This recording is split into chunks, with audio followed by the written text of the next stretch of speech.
సాయంత్రం కూడా kit phone చేశాడు రా. అమ్మ పరిస్థితి చాలా క్రిటికల్ గా ఉందంట. నువ్వు ఇంకా చూడటానికి రాలేదేంటా అని డాక్టర్లు కూడా పదే పదే అడుగుతున్నారంట. రేపు ఇంపార్టెంట్ పని ఉంది ఇక్కడ, అది చూసుకుని వెళ్తాలే. నాకు తెలియక అడుగుతాను, అమ్మ కంటే ఇంపార్టెంట్ పని ఏముందిరా నీకు ఇక్కడ? సర్లే నువ్వు ఇక్కడే ఉండు, నేను వెళ్ళి ఫుల్ బాల్ పట్టుకొస్తా. ఒక్కటి మాత్రం గుర్తుపెట్టుకో సుజాత, ఎంత మంచి భర్త అయినా పెళ్లి కాకముందు తన భార్య పరాయి మగాడితో తిరిగిందని తెలిస్తే చీము నెత్తురన ఏ మగాడు తన పెళ్లంతో కాపురం చేయడు. తెలియకపోతే ఎలకపడ్డ నీళ్లు కూడా తాగేస్తాం, అదే తెలిస్తే చీమలు పడ్డ నీళ్లు కూడా తాగలేము కదా. ఇది అంతే. రేపు నేను వచ్చినప్పుడు నువ్వు ఇంట్లో లేకుండా తప్పించుకోవడానికి ప్లాన్లు వేసావనుకో,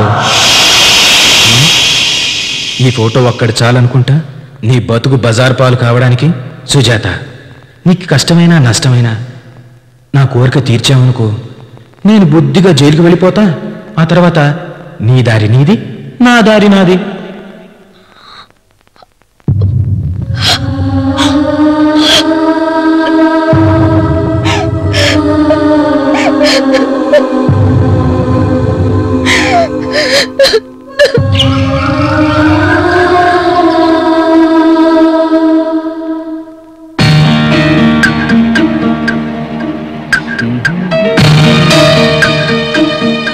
మేడం గారు ఈరోజు ఇంత డల్గా ఎందుకున్నారో నాకు తెలుసులే.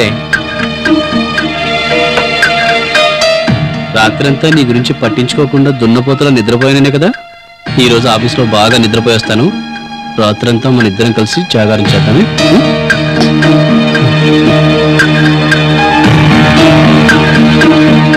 సుజీ, రాత్రికి ఏం వండొద్దు, సాయంత్రం సినిమాకి వెళ్ళి ఏదైనా రెస్టారెంట్లో భోంచేద్దాం. Bye bye.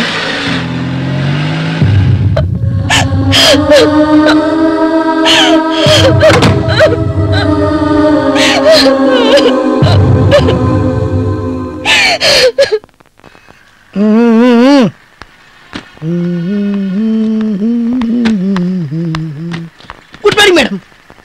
సీడీ ఎలా ఉందండి? అబ్బా, ఇలాంటి సీట్లు ఇంకా కావాలా? నువ్వే తీసుకుని ఇంటికి రా, ఇద్దరం కలిసి చూద్దాం. ఓకే. సామి, ఏంటి ఇంట్లో సోడా ఉంటుందిగా, ఏదైనా ఫ్రై చేసి పెట్టు. ఓకే, ఇద్దరం కలిసి చూసుకుంటూ తిందాం.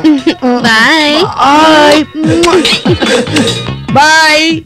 చూసేవారు నా టాలెంట్? అది కాదు గురుజీ, ఈ సావిత్రి ఆ టైప్ అని నీకెలా తెలుసు? ఫేస్ రీడింగ్ రా. ఈ కిట్టుకి ఫేస్ రీడింగ్ తెలుసు. ఎవరి మొహం చూసైనా సరే ఎవరి క్యారెక్టర్ ఏంటో ఈజీగా చెప్పగలను. కుక్కలు కూడా అంతే, వాసన చూస్తే చాలు దొంగల్ని ఇట్టే పట్టేస్తాయి. నీ విషయం నాకేం చెప్తున్నావురా? సావిత్రి దగ్గరికి వెళ్ళాలి, నువ్వు కూడా రా. ఇగో నేను లోపలికి వెళ్ళి 10 నిమిషాలు పని చూసుకొని వస్తాను, ఇక్కడే ఉండు. జాగ్రత్త గురుజీ, ఫ్యామిలీ లేడీస్. ఒరే, నాకు మీసాలు దానప్పటి నుంచి, అంటే చిన్నప్పటి నుంచి నేను పెద్ద. Best of luck. Thanks.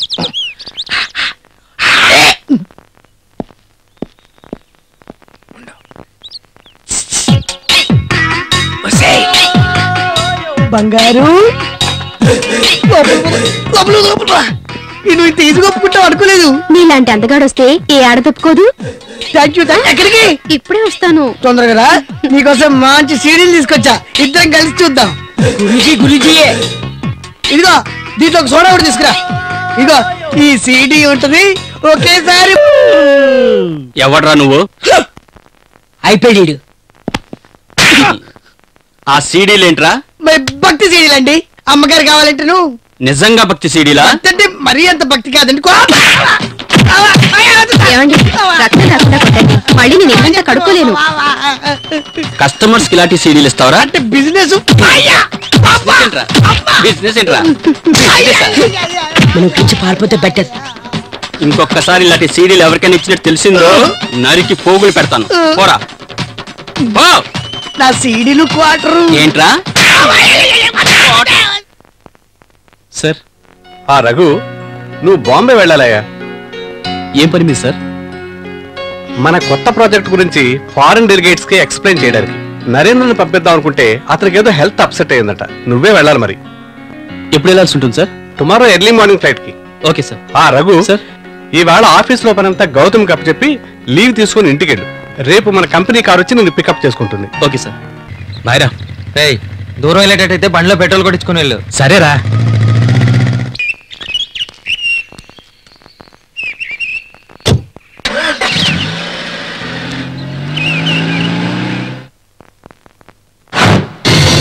Sujatha, నన్ను తక్కువ అంచనా వేయొద్దు. రేపు నా కోరిక తీర్చకపోతే బలవంతంగా అయినా నీతో నా కోరిక తీర్చుకుంటాను. కాదు కూడదు అంటే నీలిమకు పట్టిన గతే నీకు పడుతుంది.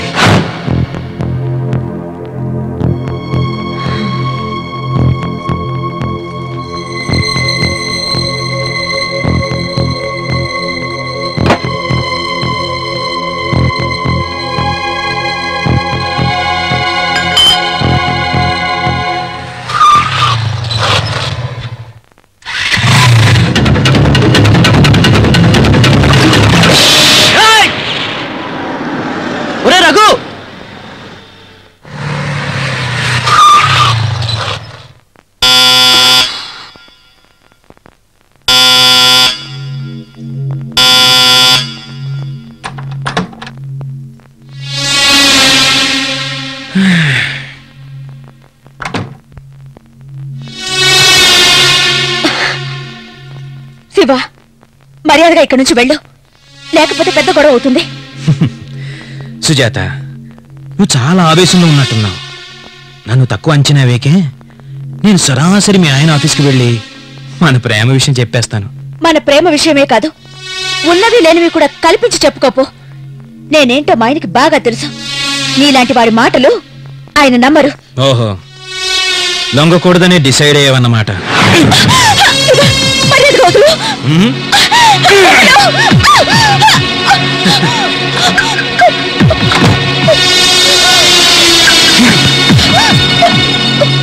ఈరోజు నేను వదిలే ప్రసక్తి లేదు.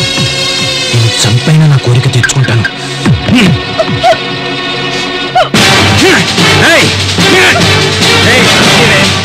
నీకే చెప్పేది, కలిపితే నుంచి తప్పించుకోలేవు. కలిపితే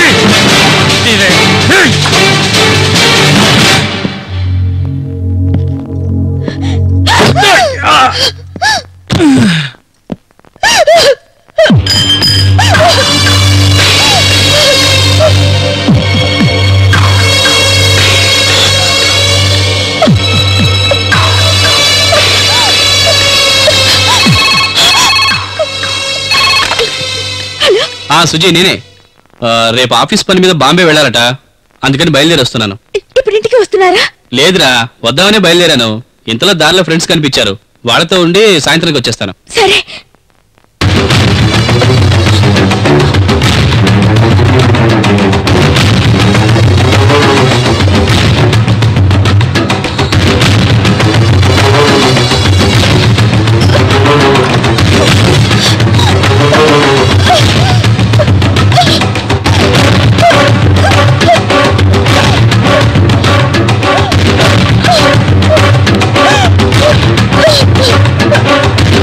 నువ్వు చాలా గ్రేట్ రా.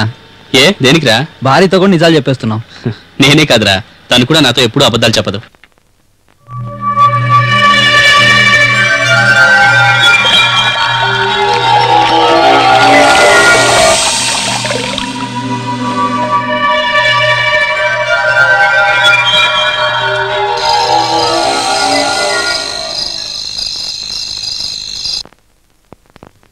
సుజీ, నువ్వు తిట్టనంటే నీకు నిజం చెప్తా.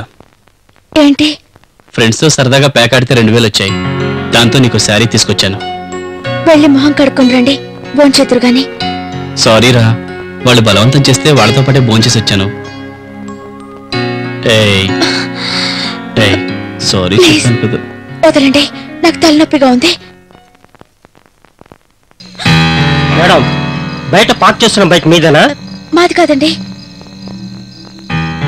ఈ చుట్టుపక్కల వాళ్ళందరినీ అడిగాం, ఎవరు మాది కాదంటున్నారు. ఎవరైనా వచ్చి బైక్ గురించి అడిగితే మా స్టేషన్కి వచ్చి తీసుకెళ్ళమని చెప్పండి.